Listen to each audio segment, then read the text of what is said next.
Hi, and welcome to Mrs. PM Reads, where we are continuing in the Magic Circle by Katherine Neville.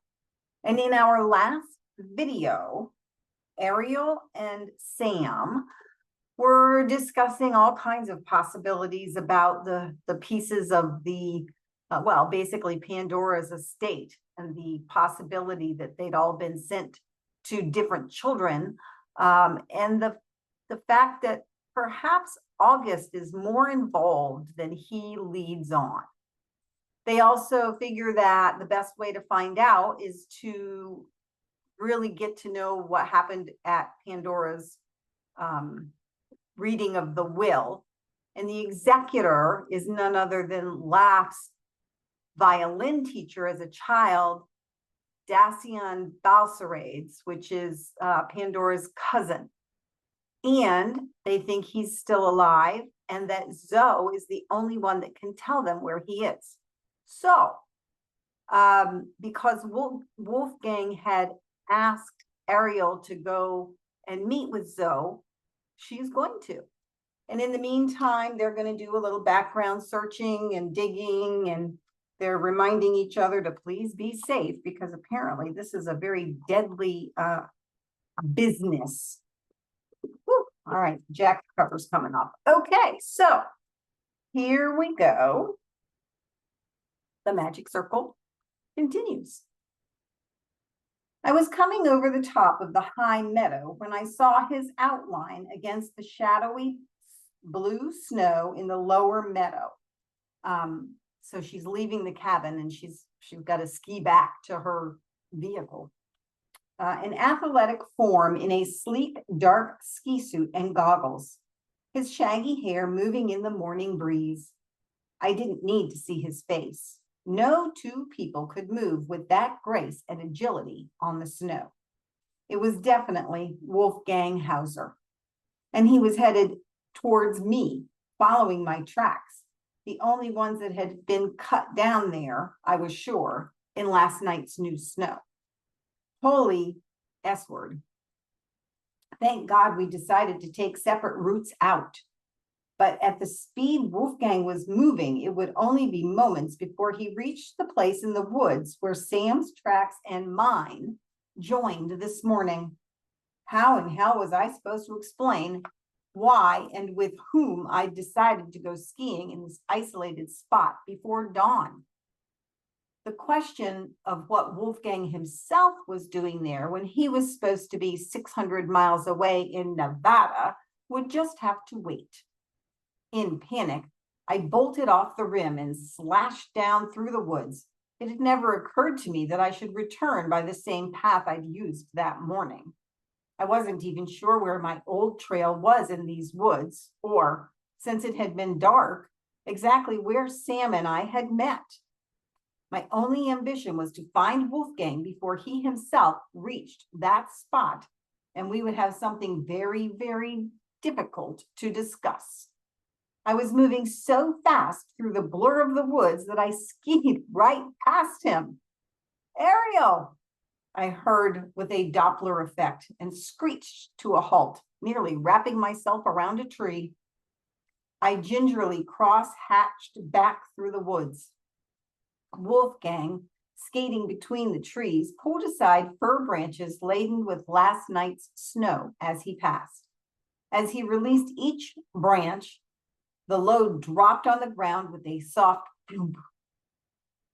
When we met in the dappled light, he regarded me with a questioning but stern expression, so I thought I'd better get in the first word. Why, Dr. Hauser, what a surprise, I said, trying to coax out a smile, though I still wasn't sure if he'd found our tracks. We could run into each other in the oddest places, don't we? I thought you were in Nevada just now. I told you I would come if I possibly could do so, he said in a tone of mild irritation. I've driven all night to get here. So I guess you decided to loosen up from your trip by going for a spin on skis out here in the middle of nowhere? I commented dryly. Ariel, please don't play games with me. I went to your room as soon as I arrived at the lodge. Sun wasn't even up yet. When I learned you weren't there, I was horribly worried about what might have become of you. But before sending up a general alarm, I went to the car park and saw that your car was missing too. It snowed last night. The only fresh tracks from the car park headed in this direction. So I came and found your car in the woods. I followed your ski tracks here. Now it's your turn to explain what you thought you were doing skiing all by yourself, miles away from the lodge before dawn. Whew. So he thought I was skiing by myself, which meant he hadn't reached our tracks. That rescued me from the next step, something I'd already been bracing for, lying without compunction. But it still didn't get me out of the woods. Har har. No pun intended, I'm sure. I was hoping a little exercise would help me work off some of that cognac your sister and I slugged down in my room last night, I told him, and it was true. Bettina, he said in amazement. So I knew I'd pushed the right button. Bettina is staying here at the lodge. We tied one on, I said, but when Wolfgang looked puzzled, I translated.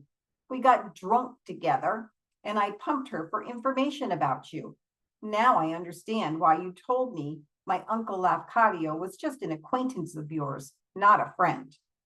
But in our lengthy conversation on the topic of my family, you just might have mentioned that your sister has been living with my uncle these past 10 years. I'm sorry, said Wolfgang, shaking his head as if we were just waking up, as he might well feel if he'd truly been driving all night. He looked at me with cloudy, deep blue eyes. I haven't seen Bettina in rather a long time. I suppose she explained that to you too? Yes, but I'll bet I'd like your explanation better. I mean, why would two people like you and like your sister, become strangers to one another just because of the over-dramatized histrionics of somebody like Uncle Lack? Actually, I still see my sister from time to time, said Wolfgang, not really answering my question. But I am surprised to learn that Lafcadio brought her here from Vienna like this. He must not have guessed that I might be here too. He'll know now, I told him. Let's all have breakfast together and see what kind of fireworks start popping. Wolfgang stuck his poles in the snow and put his hands on my shoulders. You're very brave to plan such a meal.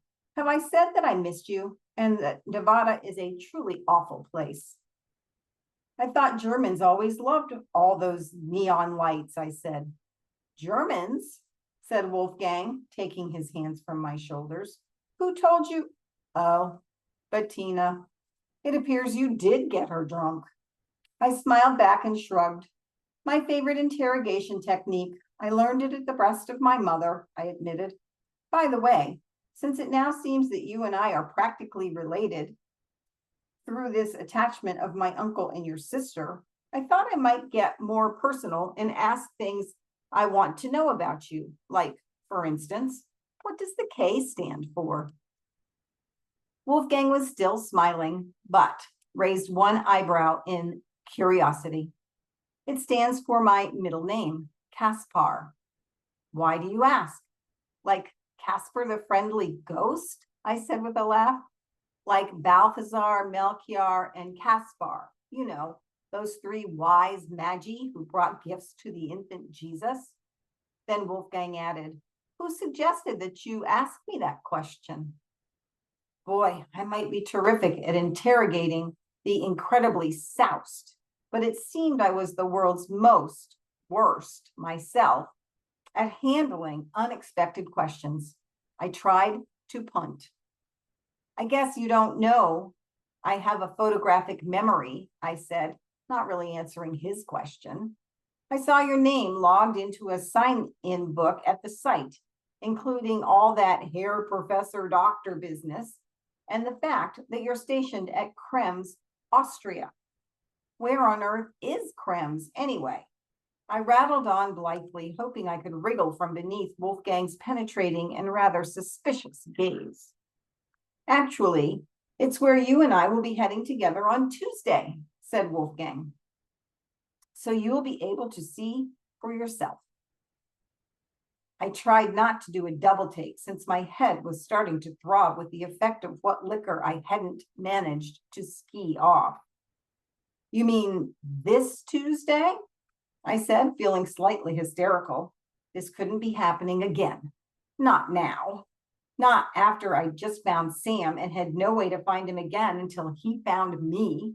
Like the day after tomorrow, we're heading to Austria? Wolfgang nodded, and when he spoke, it was with a certain urgency. Professor Dart phoned me in Nevada yesterday. He'd been trying to find both of us, you and me, and he was relieved to learn I knew where you could be reached. He told me, our plane to Vienna will leave New York late Monday night, tomorrow. In order to catch that flight, we must fly all day.